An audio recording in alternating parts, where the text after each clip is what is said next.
ouvintes... Incubadora Cultural é sensacional! Pois é, ouvintes, e já temos aqui um cumprimento a nós. É da Rosa Ângela. Rosa Ângela envia um grande abraço, nos envia um grande abraço e um cumprimento especial a Cristiane Martino Bezerra. E você, ouvinte, você também envie a sua pergunta, envie o seu comentário, a sua participação aqui na rádio. Basta usar o WhatsApp 16 99 784 6463 ou então ligar no telefone 16 36 32 1000. Ou, se quiser, vá também lá na Incubadora Cultural, porque lá você vai nos ver ao vivo e a cores. Produção? Bom, continuemos, né? Os ouvintes estão aguardando aí a fala de vocês. E agora eu volto a Berta. Berta, então eu te pergunto agora, qual, na sua experiência de vida profissional, de tudo, em todo esse mundo que você viveu culturalmente, qual o aspecto da cultura que você sente que está ainda invisível e precisa ser revelado? E na comunidade específica de Ribeirão Preto, que parte da nossa comunidade você acredita que mais precisa do acesso cultural?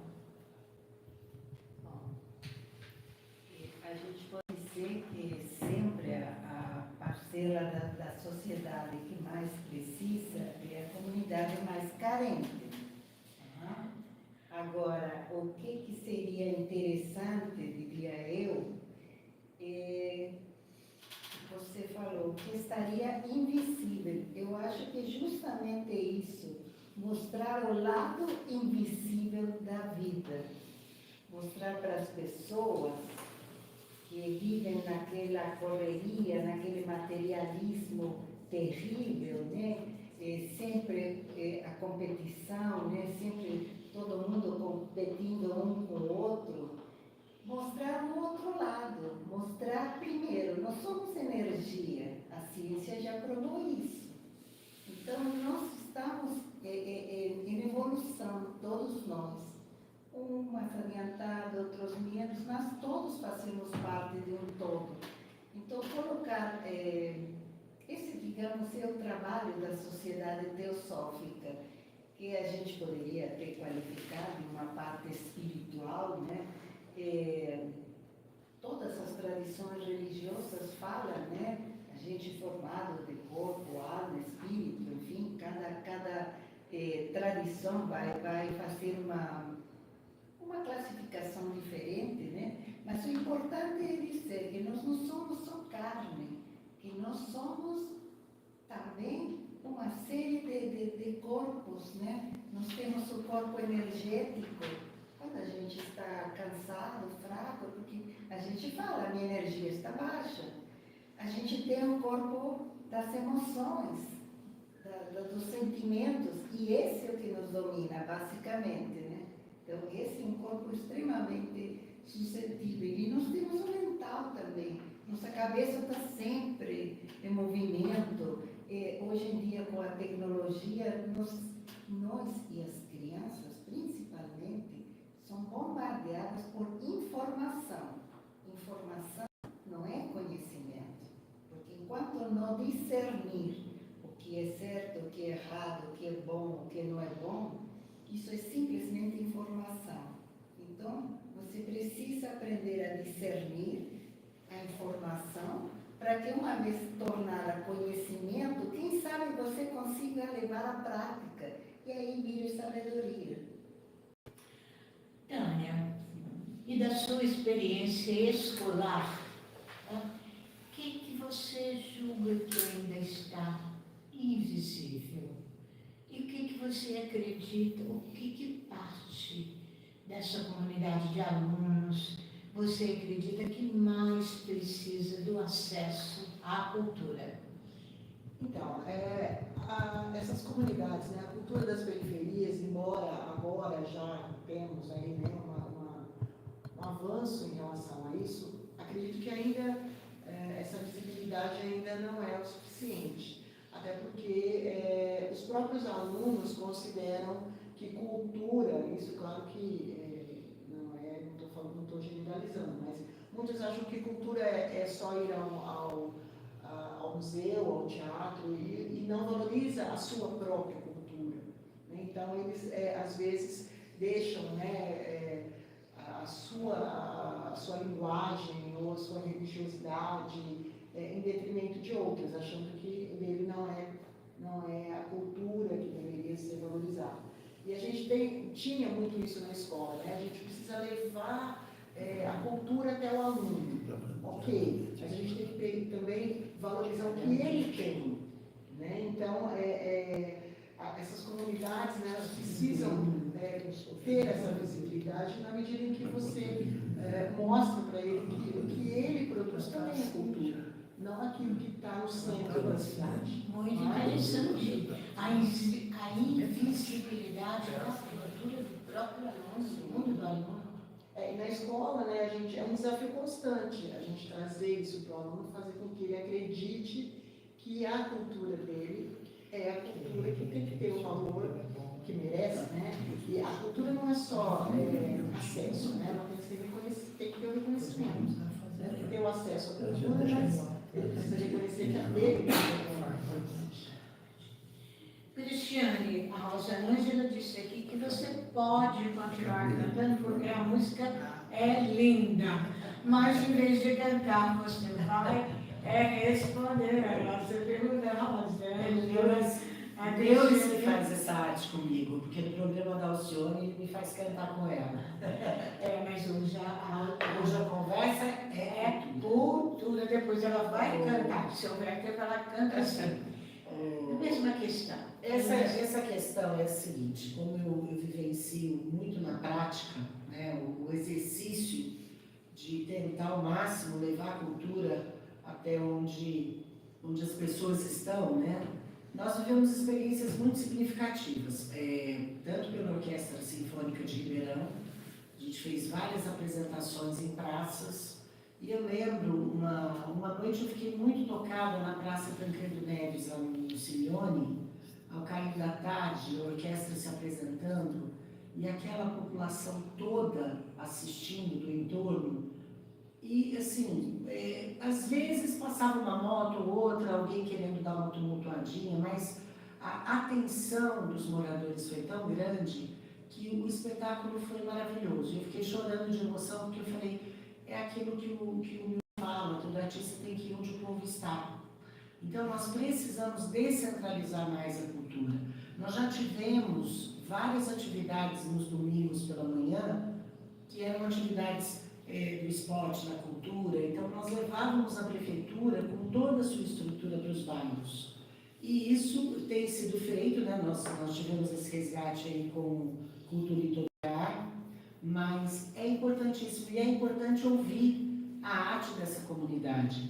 Quando eu vou lá no Quintino 2, nós temos os meninos que têm um espaço lá de biblioteca, de sarau, de exposições, então você vê que a periferia também produz.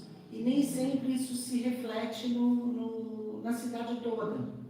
Mas outros projetos, como o Projeto Guri, Projeto Alma, as oficinas nos centros culturais, esse trabalho é extremamente importante, porque atinge principalmente a criança. O papel da escola, eu estava comentando ontem essa questão de domingo, né, vindo de viagem, eu cantando sem parar, e a minha irmã, inclusive, a Rosa Ângela, que está falando aqui conosco, e nós comentávamos a importância dos corais na escola, da aula de música que nós tínhamos. Nós tínhamos uma professora de música no 6º ano. Então, e atividades muito mais agora. Nós temos as eletivas, e ontem eu tive um susto porque parece que o governo está querendo cancelar as eletivas. Então, quer dizer, é um absurdo você dar um sinal para o aluno de que ele vai ter um projeto cultural, um projeto esportivo, um projeto educacional mais voltado para aquilo que ele quer, e agora não, o governo quer matar um projeto desse porque precisa intensificar português e matemática. Desculpa, gente, a meninada está cansada do mesmo de sempre, né? Então, precisamos sim de mais cultura, principalmente nas escolas. Que aspecto interessante você colocou aí, uma espécie de, vamos dizer, bipartição. A cultura das elites, a cultura da periferia, e talvez a escola possa ser o ponto de união, porque a escola atinge a toda Exatamente. ela, não é isso? Uhum. Mas, Berta, que papel, na sua opinião, nós até estávamos conversando sobre isso nos bastidores, tem as redes sociais na democratização cultural? Ou não tem papel, ou em vez de ajudar, elas dificultam? Qual é a sua opinião, Berta? Só um pouquinho sobre o que vocês comentaram, que você colocou do que o aluno traz. O Freire já falava, a educação não é só de cima para baixo, ela é horizontal. Então, o professor também tem que aprender com o que a bagagem que o aluno traz. Sobre redes sociais, eu acho que o futuro está aí, a gente não pode trabalhar contra. Agora, a gente tem que aprender a trabalhar e estabelecendo certos limites. No meu ponto de vista, uma criança pequenininha, abaixo de 7 anos, não deveria usar o celular. Isso é meu ponto de vista pessoal. Agora, se elas são positivas, se definitivamente elas ajudaram muito. Por exemplo, na pandemia, quer dizer, que foi a forma da gente se relacionar através das lives, que a partir daí explodiram, né? Então, era uma forma da gente se comunicar, sim, é bom, mas como tudo tem seus dois lados. Então, aí que vai novamente o discernimento, de você saber utilizar, você saber estabelecer limites, principalmente para os jovens, e voltamos ao mesmo.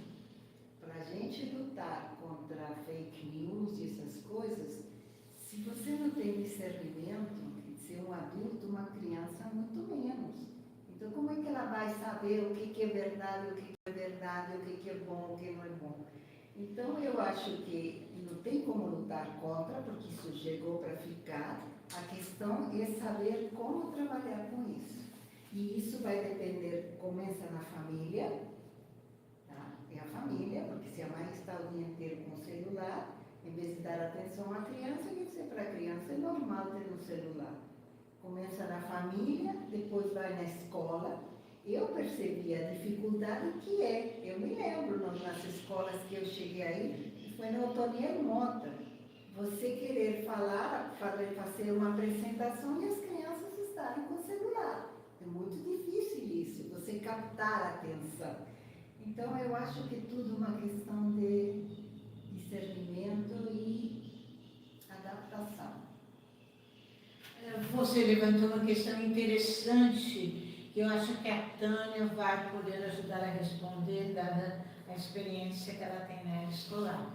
Você levantou aquele aspecto, aquele momento do confinamento da Covid-19, quando a gente não teve outra alternativa senão lançar mão do digital. Porque a rede social, na verdade, é sinônimo de rede digital. E, por um lado, a gente pensava, Tânia, que as crianças iam adorar, né? E, pelo que me consta, não foi esse sucesso. Eu até diria que foi um grande fracasso. Então, envolve uma questão na outra aí e conta pra gente, elucida esse mistério para nós.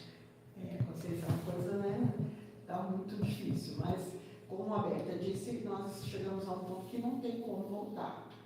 Isso é ponto pacífico. Porém, como tudo na vida, e eu falo muito isso para os meus alunos, há de se ter bom senso em todas as situações, principalmente com relação à rede social. Né? Bom senso e discernimento, porque você não tem mais uma base sólida na família, né? Claro que generalizando, né? Mas você tem o tempo inteiro pais que, ao invés de ou brincar com a criança, ou dar atenção para a criança, ela dá os pais dão o celular, porque aí ela fica quieta, ela vai fazer outra coisa.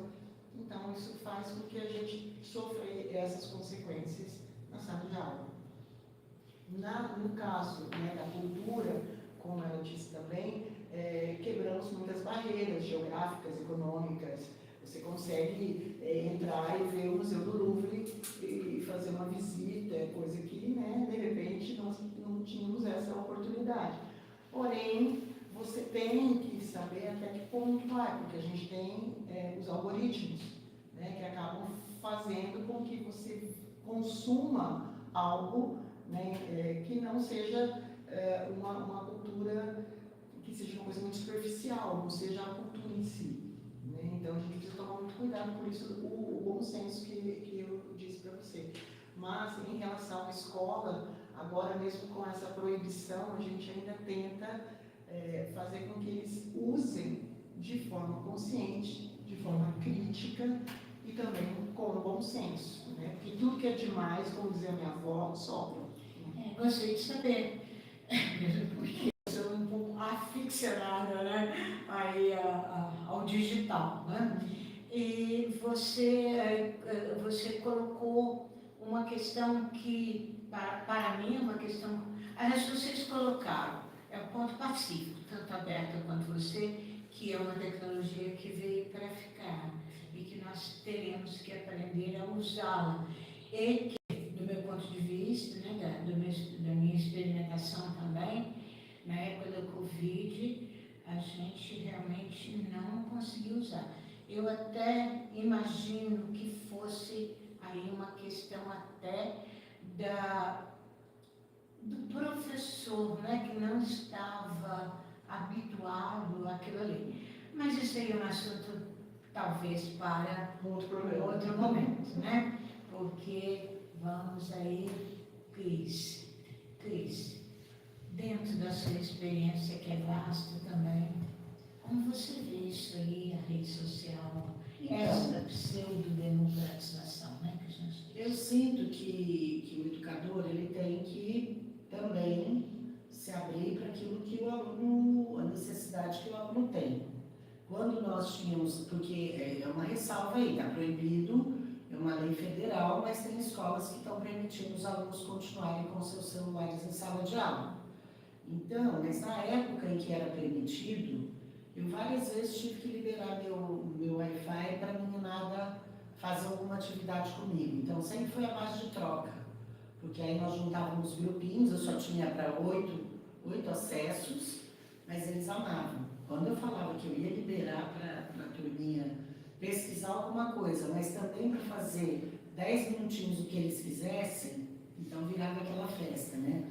No período em que eu dei aula à distância, porque nesse período da Covid eu estava no Tomás Alberto, para mim foi muito, muito tranquilo.